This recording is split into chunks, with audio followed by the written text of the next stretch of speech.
안녕하십니까. 고생들이 너무나 많으십니다. 저, 요건 스테인리스 강에서요. 스테인리스 강 지난번에 그 페인트를 칠할 수 있느냐 없느냐 원칙적으로는 안 된다. tum부식 때문에 그렇게 말씀을 드렸지 않습니까? 스테인리스 강 그러면 본 가능? 스테인리스 강 배관 등 탱크 등 해서 보온 가능한가? 물론 일단 스테인리스는 표면이 중요하지 않습니까? 표면에 보호피막 CR2O3가 제대로 잘 형성되려면 오픈해야 되죠. 산소 공급이 충분해야 되니까. 그래 크롬 2마리하고 산소 3마리 CR2O3 만나가지고 잘 피막을 형성해야 되기 때문에 통기 유지, 산소 공급이 충분해야 된다. 피막은 살아있는 피막으로 보시면 되죠. 겉으로 보기에는 참 안정적으로 보이지만 현미경적으로 보시면 이게 떨어졌다 붙었다 용해와 재수출 반복한다 이런 말씀을 지난번에 드렸습니다. 그래서 일단 스테인리스 강은 일단 tum부식 때문에 일단 덮는 건 좋지 않다. 항상 그렇게 좀 생각해 주시고요. 그럼 보온에 대해서 잠깐 말씀을 드릴게요. 이거 어디서 나온 자료냐면 이런 자료가 있습니다. 사례로 알아보는 스테인리스 강 해가지고요. 아주 좋은 자료가 있습니다. 이게 공업조사회라고요. 공업조사회. 이건 일본 쪽입니다. 일본 쪽에서 공업조사회라고 있는데 거기서 만든 자료인데요. 한번 내용을 한번 보도록 하겠습니다. 여기 보시면 이런 그림이 하나 있습니다. 보시면 이렇게 파이프가 이렇게 있고요. 파이프가 있고 이렇게 이제 용접을 했습니다. 자 이렇습니다. 재질은 서스 304 용접하면 안 되죠. 안 됩니다. 이 304 안 되게 되어 있습니다. 왜 안 되느냐? L급으로 해야 되죠. 용접 불가합니다. 용접하시면 안 된다. 용접 X입니다. 용접하시려면 예민한 현상 때문에 용접하시려면 L급 써야 되죠. L급. 용접 오케이. 이건 다 하시는 거고요. 오케이. L급. 304 L을 반드시 로우 카본 CRBON 0.03% C 이하 304는 뭡니까? 지금 0.08%죠. C가요. 0.08, 0.06, 0.03 이하여야 된다. 이거 기억나시죠? 이 그림 이런 그림이 있습니다. 여기 봤더니 여기 막 크레이크 같다. 그림이 여기 있습니다. 이거 뭡니까? 이게 B도 있고 이게 금냉, 선행, 조립 해지 영역은 문제가 없는데 선행 영역에서 균열 같다 하는 게 균열 같습니다. 균열 이렇게 같다. 근데 만약 이게 보온재가 덮여있다. 보온재가 이렇게 만약에 보온재가 있다. 이렇게 보온재가 있다. 이렇게 잘라가지고 보온재 있다. 이렇게 설명해 주고요. 자, 바닷가. 보통 그 해안 지역에서 한 5km 정도까지 소금 입자들, 하여튼 염분이 해염 입자가 날라 들어오니까요. 만약에 넘어와서 해염, 바다에 넘어오는 염분들, 해염 입자, 넘어와가지고 여기 보온재에 잠입됩니다. 잠입됐다. 이렇게 들어왔어요. 이게 잘 습기져 나가는데 그냥 안에 잠입되었을 경우에 얘들이 결국 뭡니까? 이렇게 나중에 습기가 있으면 녹아서 나오겠죠. 그래서 선의 표면에 바닷물 형성을 하겠죠. 해염 입자가 날아왔으니까요. 이게 해안가에서 한 5km 정도 비산된다고 되어 있습니다. 비산 됐습니다. 그러면 여기 이제 NaCl하고요. 소금. 그 다음에 MgCl2라고요. 염화마그슘과 그런 것들이 다 들어있습니다. 미량 성분이 들어가 있습니다. 얘들이 만약에 습기가 차가지고 얘들이 녹아 나오면 어떻게 됩니까? 결국 바닷물과 똑같이 되는 거죠. 그래서 스테인리스강 표면에 일단 뭡니까? 그 다음에 글라스 파이브다 이래서 글라스 파이버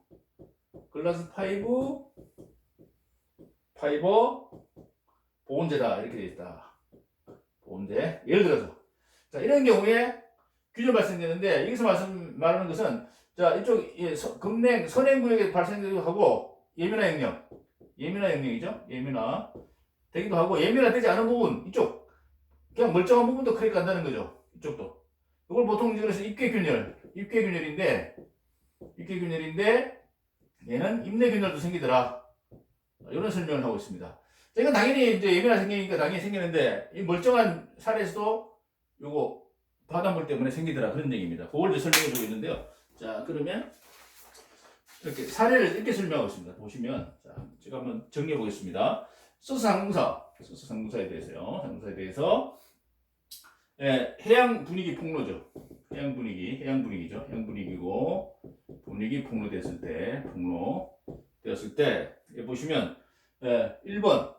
예, 예, 보온재 하부에 응력 부식균들이 생기는데 그래서 보통 이걸 파이프 외면, 배관의 외면이니까 외면 응력 부식균이라고 부릅니다. 외면 응력 부식균이라는 말을 새로 하고 있습니다. 부식균을 외면 응력 부식균을 해가지고 이것을 ESCC다 이렇게 정의되고 있어요. 응력 부식균은 스트레스 코로전 크래킹인데 외면이니까 뭐 엑스터널이겠죠. 엑스터널 스트레스 코로전 크래킹 이렇게 하시면 되겠죠. 이런 게 생기더라. 엑스터널. 이제 그런 개념으로 보시면 되고요. 엑스터널 외부니까요. 자, 이렇게 돼 있고 그 다음에 균열은 주로 연령량부 용접 연령량부죠. 용접 연령량부에 발생되는데 이걸 입계 응력 부식균이 발생. 입계입니다. 입계에서 이쪽 여기 결정입 여기 이렇게 입계 선행구역 입계 SCC 되는데 비연령량부 아까 말씀드린 여기 비연령량부 이걸 임내 SCC 임내로 생기더라 SCC 이 경우도 있더라 또 발생되더라 이렇게 되고요. 근데 세 번째 해염 입자가 해염은 막 날라옵니다. 계속 날라오니까 공기 중에 해염 입자 부착되었는데 이것이 뭡니까? 비에 씻겨 나기 어려운 경우 이런 경우 안에 축적되겠죠. 잠입되겠죠. 어려운 경우다 이렇게 정리하고 있고요. 그 다음에 네 번째 좀 중요한 부분인데요. 자, 보온재 하부니까 스테인리스강 표현이겠죠. 하부에서 발생되는데 어떻게 되는데 이유는 글라스 파이버의 경우 글라스 파이버라고 여기서 말하고 있는데 이건 우리가 국내에서 쓰는 거하고 좀 비교를 해볼 필요가 있겠죠. 파이버 보온재의 경우 어떤 게 있냐면 난연재 불에 좀 타지 말라고 난연재로 투입하는 게 있으면 TCEP라는 게 있다는 겁니다. TCP 정확한 화학물질은 저도 모르겠습니다. TCEP인데 이게 뭐냐면 염화물 그러니까 CL-죠. 바닷물 바닷물에 있는 거. CL 염화물 이온이니까 여기 CL-겠죠. 이온을 수천 ppm 엄청난 양입니다. 수천 ppm 용출 이렇게 돼 있어요. 이 난연재가 이게 성분이 되게. 그러니까 결국 이제 두 가지죠. 바다에 넘어온 잠입된 NaCl하고 MgCl2도 있고 그 다음에 보온 자체에 CL이 들어있더라고요. CL-이온이 들어있더라고요. 염화물 이온이. 그러니까 두 가지입니다. 바닷물에 날라온 거, 그 다음에 이거보다 이게 훨씬 많다는 거죠. 글라스 파이버라는 게.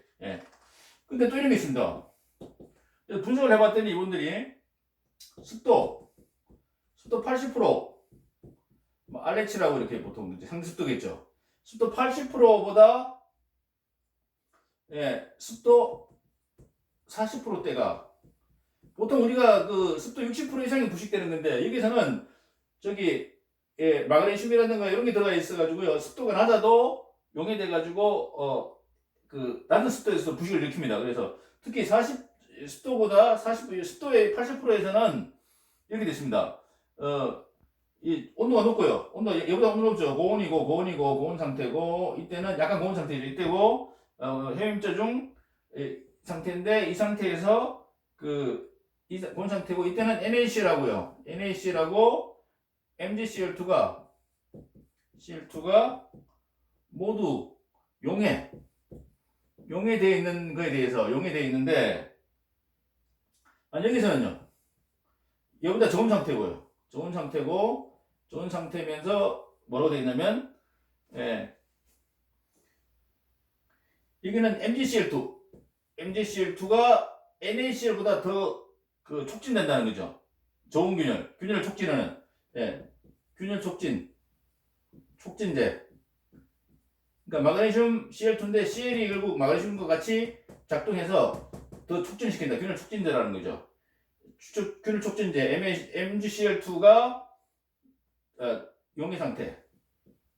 그러니까 고온에선 습도 80%에서는 NaCl하고 두 개 같이 용해되어 있어서 같이 부실시키는데 습도 40%에서는 얘만 용해되어 있어가지고 얘는 용해 안 되고 얘만 용해되어 있다 보니까 더 촉진제로서 역할을 해서 더 안 좋다. 예, 그런 얘기를 하고 있습니다. 그래서 MgCl2만의 용해 상태로 있는 것으로 산성의 강한 부식 환경 조건을 형성하기 때문이라고 추측된다 이렇게 되어 있습니다. 그러니까 MgCl2가 있으면서 얘가 더 부식을 시키는 데 더 강하다는 거죠. 촉진제 역할을 하면서. 예. 그러니까 40%는 뭡니까? 우리가 보기에는 건조하게 보이죠. 건조하게 보이는 상태인데 이게 MgCl2 때문에 더 촉진을 시켜서 스테인리스 부식을 시키더라. 이런 걸 설명하고 있습니다.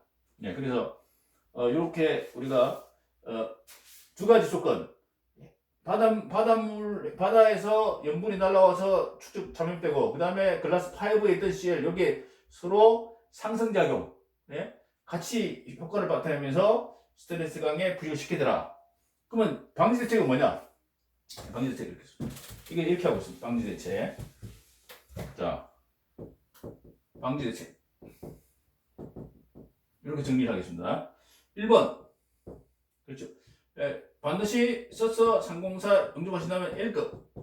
L급, 모재, 용접봉. 용접봉은 상공사가 없으면 D3081 있죠. 3081. L급. 반드시 써주십시오. 예, 상공사가 좀 약하니까, 예, 가능하면, 서스 316L 쪽으로. 몰리고덴이 2% 정도 들어가 있는, 3% 더 들어가 있는 316을 써라. 용접봉은 316L, 용접봉이 있죠. D316L 있으니까 쓰시면 되겠죠. 이렇게 하는 거. 1번. 2번.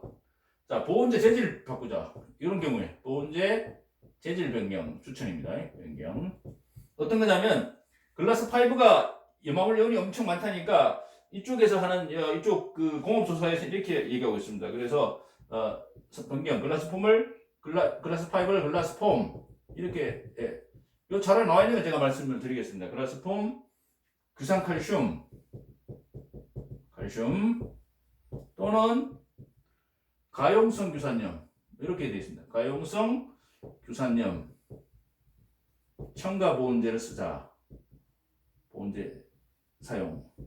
이렇게. 그래서 글라스 파이버 이런 용어를 지금 정확히 우리나라 용어하고 지금 맞추기 좀 애매할 수도 있으니까요. 현재 이런 것 때문에 만약에 있다면 그 보온제 내부에 염화물 이온이 얼마나 되는지 한번 분석해 보시면 되겠죠. 분석하셔가지고 이런 걸로 바꾸면 여기는 염화물 이온이 적다.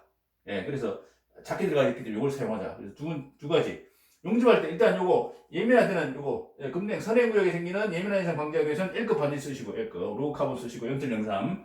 근데 보온제 글라스 파이브보다는 현재 쓰고 있는 보온제가 정확히 뭔지 CL이 얼마 되는지 성분을 분석하셔가지고 CL이 작은 거 써가지고 이게 CL이 결국 CL이죠. CL-이온이 나오면 바닷물하고 똑같으니까 부식이 생기지 않도록 해줘라 그런 얘기입니다. 그래서 특히 바닷가일 경우에는 보온제에 원래 있던 CL하고 바다에서 날라오는 염분 입자에 생기는 요 CL들 NaCl, MgCl2 얘들이 생겨서 더 가속 작용을 시키니까 상승 작용을 시키니까 조심하자 이제 그런 말씀을 좀 드려야 되겠습니다.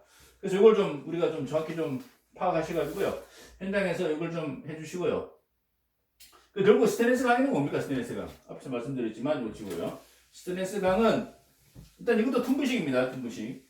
일단 스테인리스 강 표면에 STS 스테인리스 강 표면에 보호피막이 있지 않습니까? 보호피막. CR2O3는 멋진 피막. 보호피막인데 얘는 뭡니까? 살아있는 피막이다 이렇게 생각하시면 됩니다. 계속 용해와 저습출, 두께는 3나노미터, 두께는 약 3나노미터고 상온 기준이죠, 상온 기준이니까 이걸 덮어버리면 일단 덮으면 어떻게 돼요? 덤선이 깨집니다. 이 깨지면 스테인리스가 아니죠. 예, 그 다음에 요 사이로 이제 뭡니까? 수분 들어가고 수분 H2O 들어가고 수분 속에 누가 들어있습니까? 플러스 용준산소.